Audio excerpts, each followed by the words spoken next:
কেমন হয়েছে বলো। খুব সুন্দর হবে হেভি।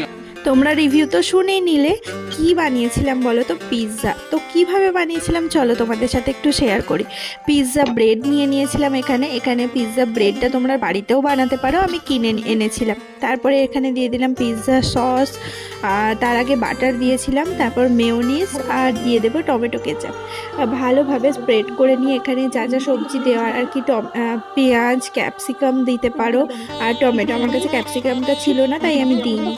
তো ভালোভাবে স্প্রেড করে নিয়ে এর মধ্যে দিয়ে চিজ দেব। আর সেরকম চিকেন টিকেন আরে ছিল না, ওই জন্য আমি একটা ডিম সিদ্ধ করে সেটাকে পিস পিস করে লম্বা লম্বাভাবে কেটে নিয়ে ওটাকে দিয়েছিলাম। তো বেশ ভালোই খেতে হয়েছিল, তোমরা একবার ট্রাই করে দেখতে পারো। আচ্ছা, পিৎজা ভালো লাগে নাকি পাস্তা এটা জানিও তো। আমার তো দুটোই মোটামুটি ভালোই লাগে। আর এই ছিল পিৎজার ফাইনাল লুক। টাটা, জানিও তোমাদের কেমন লাগলো।